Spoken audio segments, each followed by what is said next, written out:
Cole, buddy. Welcome back to the podcast. How you doing? Good, my man. How are you?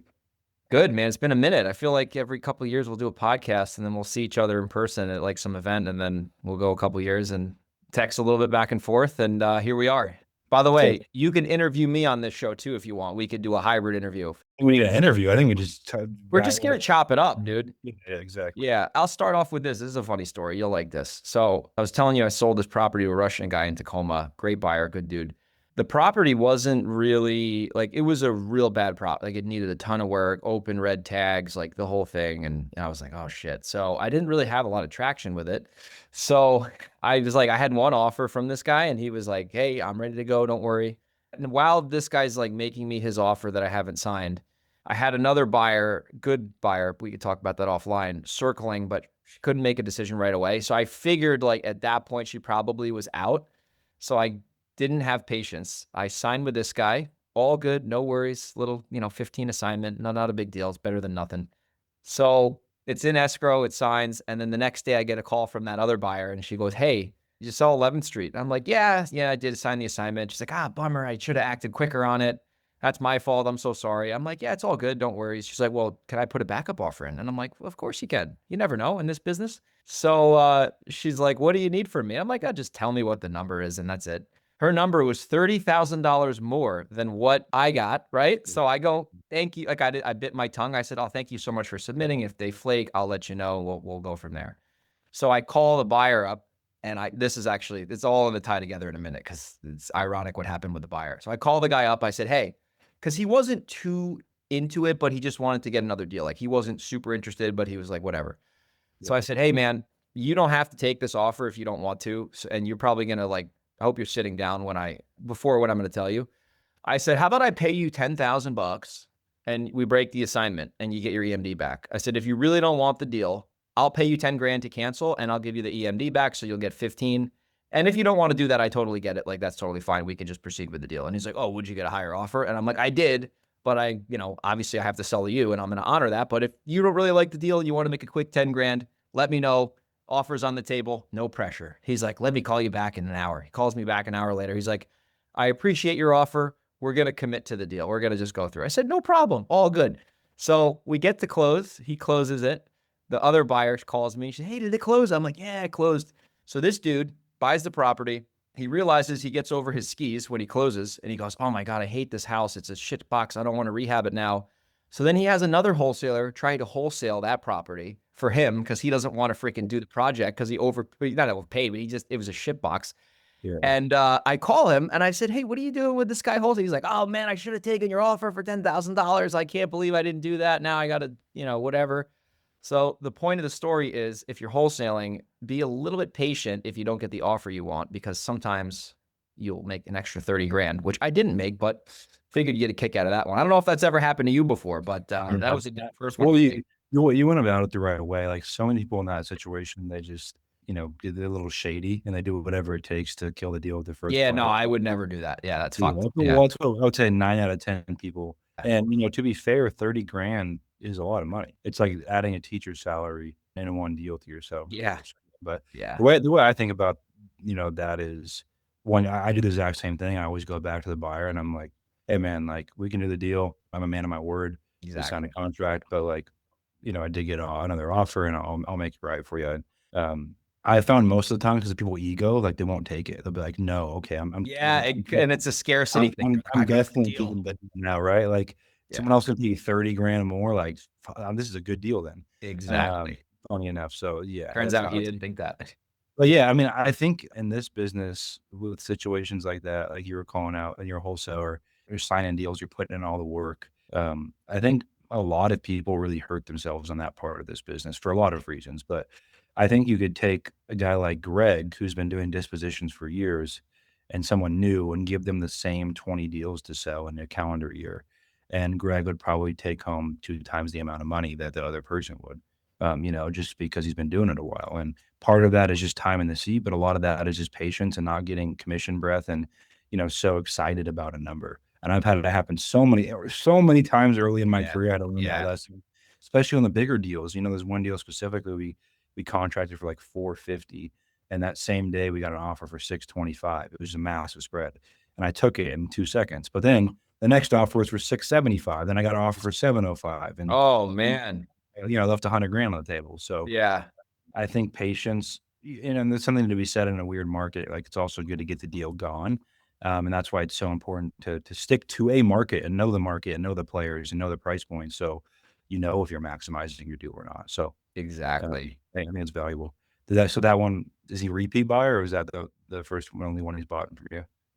This was the first one he's bought for me. I would sell to him again for sure. Like he was a good dude. I probably wouldn't take a low offer like that. Obviously, I won't make that same like strategy mistake again because I should have just waited an extra 24 hours because I didn't get the offer I wanted regardless.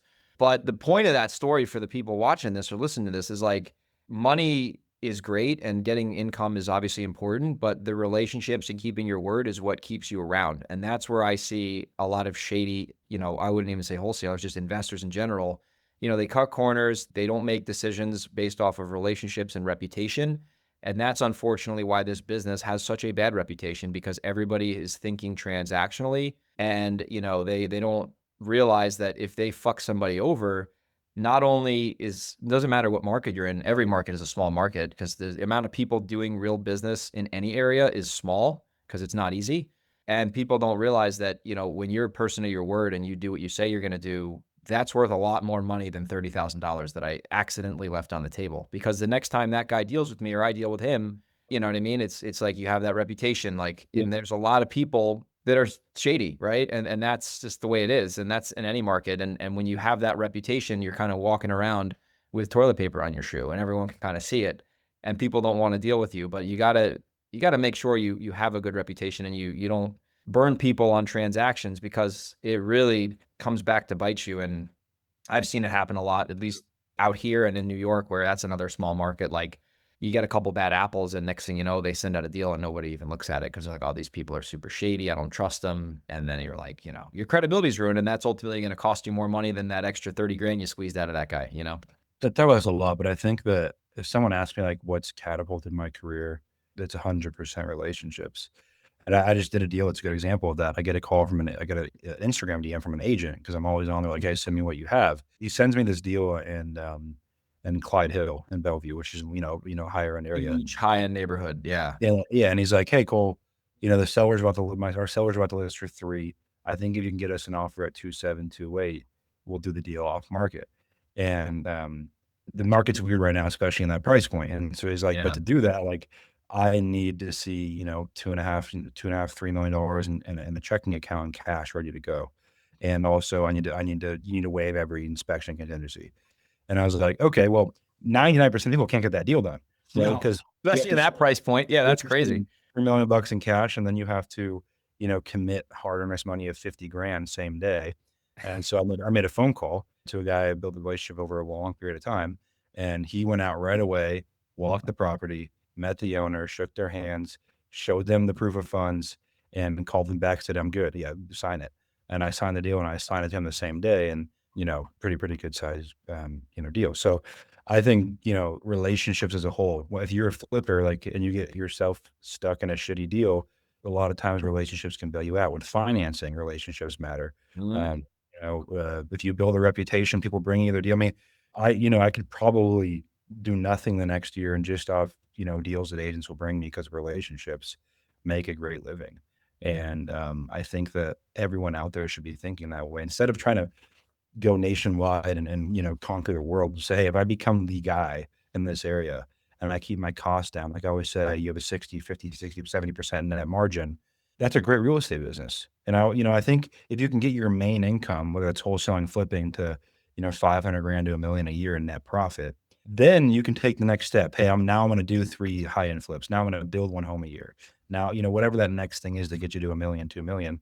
A good example of that is, a longtime client of ours, Dave Janis, who's in Boulder, Colorado. I think you may know Dave, Greg. I know Dave. He's a good dude. Yeah. So his model is exactly that. We helped him build this wholesale shop, and it's consistent base hits from listings and wholesale deals. But he also is selling 1 new construction deal a quarter that he's building, and so every quarter he's getting a 3 to 500 grand, home run. But he built his stable income first as an agent and doing wholesale deals, and once he got that to 500,000 or more, he added on the development layer.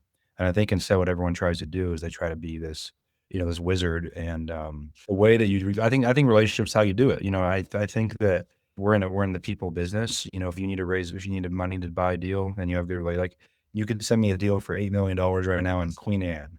If it's a good enough deal, I could probably close that deal in 3 days and I don't Yeah. have it with not a dollar of mine, and figure it out. So like, triple click on that, what Greg's talking about, because you guys, if you can just do that and not be a weirdo. Everyone's so weird in this business. Yeah, it You is. meet them at a conference, and all they want to talk about is, how big their dick is and how much money they make. Like, just don't be a weirdo. Dude, that's all they need to hear. Don't be a weirdo. Podcast over. No, I'm just kidding. But yeah, it's true, dude. You meet people and like everybody like has this like front they put on and like nobody like I don't really post on Facebook that much because I don't give a fuck, but I did post like last week. And like the reality is people that make themselves out there to seem rich or whatever, number one, they're probably not rich. And number two, the people who actually are rich don't give two shits. They really don't care because they're busy. They already have money. They don't get impressed by random people. They don't get impressed by many people, honestly, not because they're better than everybody, but that's just the facts. And it's just not a good thing. And like you mentioned, like if you just are a good person and you do what you say you're gonna do, and you have a you know decent business brain with operations and marketing, like you're gonna make enough money to be very happy with what you want, right? So I just see so much smoke and mirrors, and people like just so transactional, man. And like I've bought houses from wholesalers before where I was not the highest offer, but because they know, like, and trust me, they sold to me and they still made good. I mean, I did bought one house in Gig Harbor. The guy made 116 grand. I didn't give a fuck what he was making. I couldn't care less. I said, okay, you're going to give me this good deal. Like, I don't make $1 million. Who cares? And I don't count people's money. And that's another thing. People count, oh, you're making 50 grand. You're just flipping the contract. It's like, dude, what does it matter? If you're getting a house for 500,000 that's worth 750, what does it matter what I got it for? Because it doesn't matter. Like, and I see a lot of people, they don't understand it. They get greedy. They're like, oh, I can probably get him down because he's flipping the contract. Just stupid shit. So don't do stupid shit, and build a good reputation. And that reputation over time will not only make you consistent money, but it'll make you feel good about yourself. And it'll make people want to do more business with you, which will make more money, right? It's like a self-fulfilling prophecy in a good way. It creates escape velocity for sure. That's almost like the iron moat around a wholesale shop or a off-market business is like anybody can mail and do Google ads and cold call, but like the people who actually are legit good people who have, a brand that's built through the owners being good people, that's really what creates the moat to where they can get a lot of referrals. And I'm in the same boat with you where like I have people send me deals all the time, and it's like I could not do any marketing and like you said, make good money without just doing shit, right? And it's like that comes with 10 years or 9 years in your case of doing the right thing and building a good brand, right? A personal brand. Because the thing with these businesses too, as we go down the rabbit hole now, the brands aren't really worth anything. It's the owners who own the brands is what's actually valuable in terms of getting referrals. Like you're not selling your wholesale business for 10 million bucks. That's not happening. But you could maybe get $10 million worth of whatever gross closing volume through a good, owner who does the right thing. That's kind of how I look at it. And that's the asset itself that doesn't need to get, marketing spent every month. Well, I also think like a good frame on that is I do believe until you have a good brand and reputation, every business is a hamster wheel. And like in one of our companies at the Easy Button, like, we can run all the Facebook ads that we want. We can, do all the social media marketing that we want. But until you reach the point, which we're at now, where your customers want to tell other customers about you, Mhm. um, that is when you have a business. And I think in the real estate space, yeah, no one's probably coming to buy your wholesale shop no matter what someone tells you online. But I don't know if you wanna sell it. If you got it good enough, you wouldn't wanna sell it anyways. Yeah, because Uh, you're just gonna get paid once, and then you got to go start yeah, it up all well, you over gotta again. yeah, people have fallen in love with this fantasy of selling a business, and, when you actually think about it, so let's say you get your wholesale company to $2 million a year, and you're making $1 million profit, and someone comes in and says, "Hey, I'm gonna pay you $5 million cash." Okay, so you now sell your business, it's making you $1 million a year in income for $5 million. You get a check, you pay taxes, you have $3.8 million left. Then what happens? Well, then if you're smart, you put it in at least half of it into a pretty conservative growth, and you invest the rest in a little more aggressive way. But let's say you're getting on average, even let's say you're getting 6, 7% a year, right? So you're making, let's say 7%. So on that $3.8 million, you're making 200 grand a year off your money. But you just gave away a business that's making you $1 million a year. And Exactly. Exactly. realistically, AI isn't coming in to automate real estate. I mean, people have already tried it with even the escrow process with Modus, and it just doesn't work. Like, because it's a people business.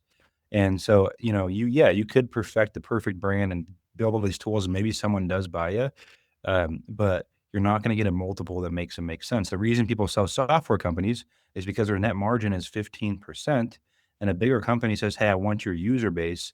I'll pay you 10 times or 20 times top line, and you get a check for $25 million when you're Then you're making set. Yeah. Then you're 100 set. from your business, and now you're making $1 million a year, and, then it makes sense. But, I think for so many people, the fantasy should be, "Let me do $1 million or $2 million a year, have a lean team where I can travel and live my life, but also, have a 50-60% net margin and, clear 750, $1 million.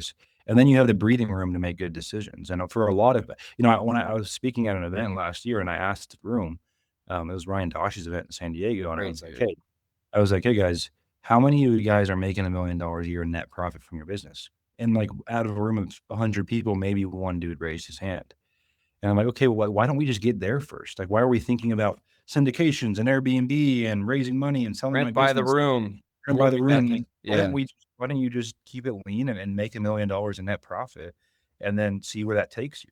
For most people, they'd be happy there. Like, they don't need more complexity, more brain damage. Make $1 million, take home income, invest it the right way, limit your tax liability, get it in assets that compound and that are, appreciation heavy, and wait 10 years.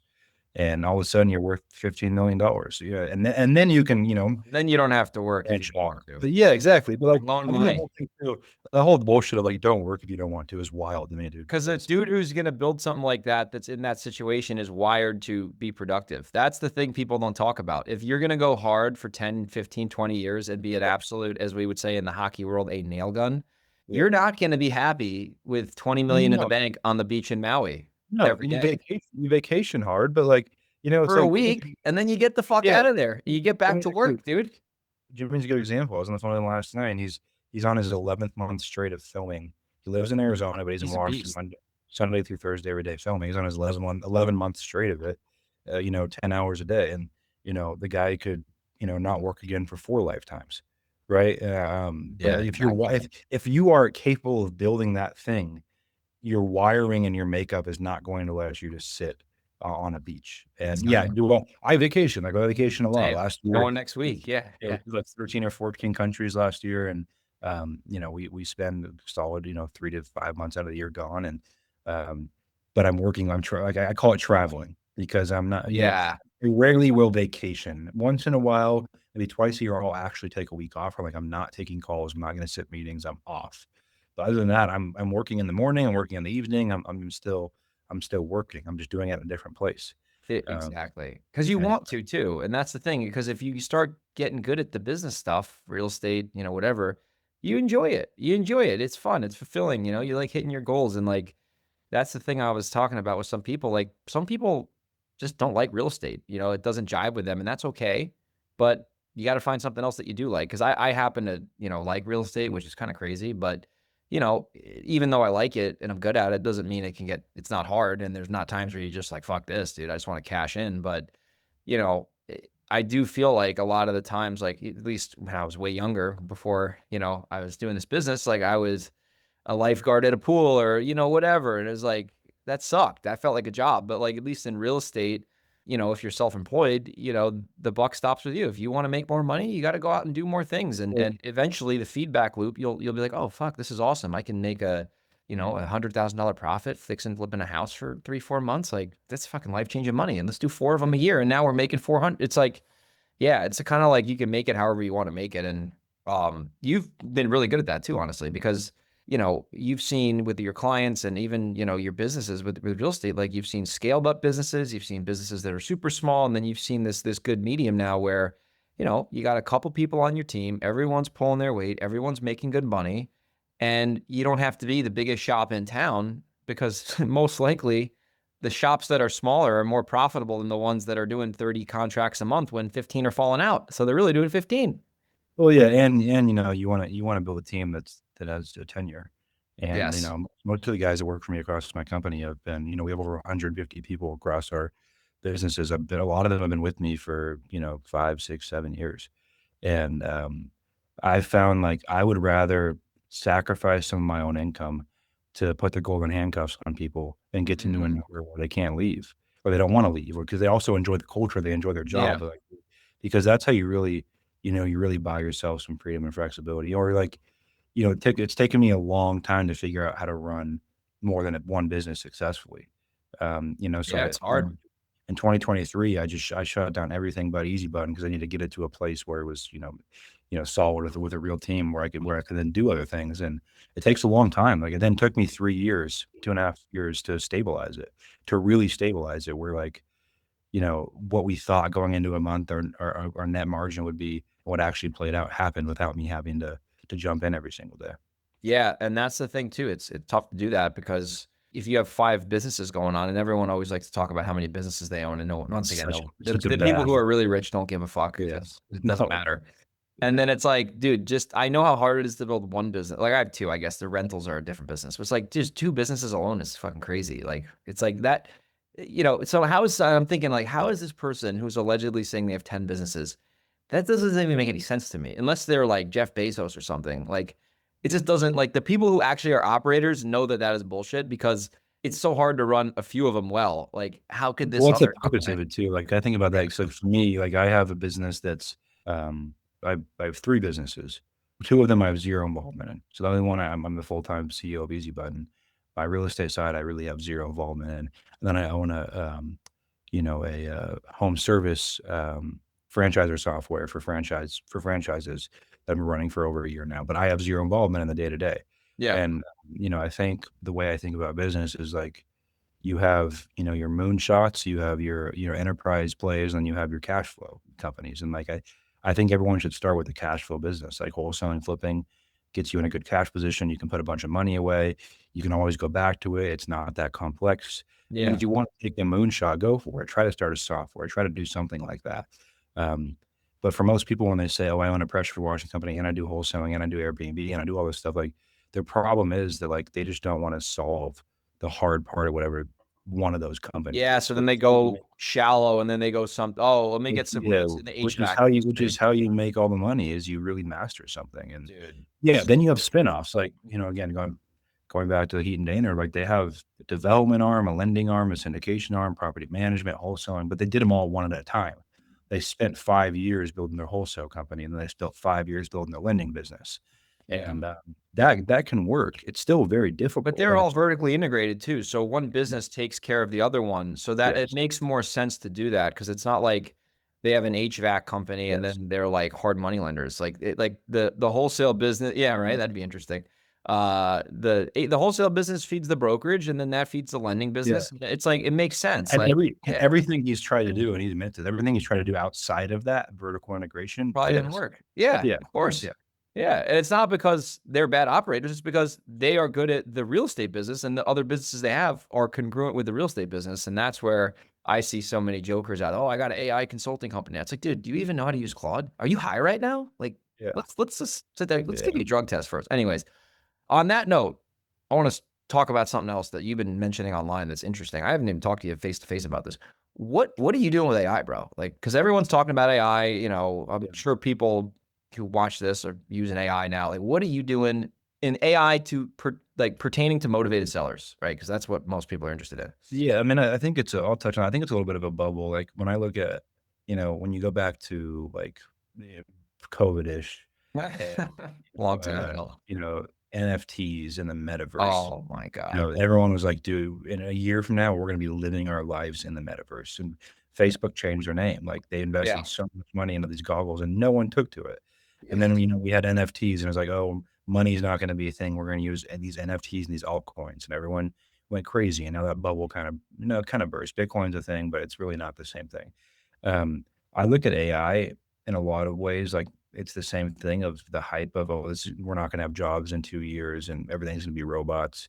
And that's kind of burst, but I think there's a lot of technical use cases for it that help you do more deals. And I think for a lot of people, it's a golden object, but you got to look at things in your business that can be improved with AI, right? One of those things is that we build for our clients. The only thing that I market that anything related to AI is we build this tool we call Atlas, which, every single day it pulls in all the different motivated lead types from the county, downloads the PDFs, cleans them up, enriches them, makes sure there's owner information, property information, skip traces it, and gets it marketable. So every single day you can get, first look at the probates, obituaries, pre-foreclosures, divorces, tax delinquents, code violations, water shutoffs, all of those.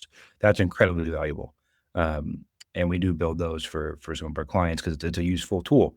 And then Yeah. you can use audit it and, workflow augmentation with your underwriting and your KPI tracking and like you're managing your website. I rebuilt my whole website and all this stuff instead of paying an agency 10 grand, did it with, Manus and there's a lot of Yeah. Cloud tracking. Code Manus will take care of that for free, Yeah, basically. exactly. So there's a lot of things as a founder you can do to limit your if I was a founder of a real estate company and say, what can I do operationally to limit my overhead with AI? And then what can I do to get to sellers quicker with AI? And those are the two use cases because realistically, the sales side, you're not going to use AI for. Like, you don't Yeah. try to use an AI bot to take your pay-per-click calls. Like, it's just not a good idea. So, the conversation part, the putting deals together part is always should always be, human focused, but in operations and marketing and a lot of that stuff can go to AI. So, yeah, I look at it, I have a belief that any work not done on your current constraint is a distraction. And so if you're honest with yourself and AI can help you solve that constraint, great. But for most people, it's going to be nothing but a distraction for the most part. From the hard So stuff, which and the thing that I like that you talked about there is like, if you think about it, if you use it like your scraper, right, that will ultimately put you in front of more sellers where you could spend more time doing the hard thing, which is negotiating and getting good deals, right? So that is really what it's getting you towards versus if someone has to spend all researching and enriching data, like that's like kind of like BS, like not BS work because it's important, but like AI is good enough now to do that. And then the operator or the organization can now spend more time actually doing the thing that matters, which is making offers and negotiating and following up, right? So that's something pretty cool, man. Are you so it goes in and it basically scrapes all the niche data and it just kind of serves it on a silver platter every day so then yeah, they just go out and fucking exactly. get after it? Yeah. Yeah. Yeah, they wake up and they have, "Oh, we have 22 new leads that were scraped this Yeah. morning You know from what re." that's doing too with data? Because I was thinking about this the other day. Like, you've been doing this for a long time like me. I remember back in the day, it was like the value was, oh my God, I'm going to get the XYZ list from this vendor. And it was like, oh, it's so expensive, but it's worth it. I feel like data now is becoming kind of a commodity because like everyone can get it now with AI. So I think being able to execute that data is really where the money is. And that's what you're solving with your tool. Atlas, I believe is what you said it was. Because that's what people want. They don't want the data. They want to get the deals from the data. And if your AI software can get the deals faster in terms of the marketability of the contact, there you go. That's where AI is actually legit, right? And it's not just smoke and mirrors.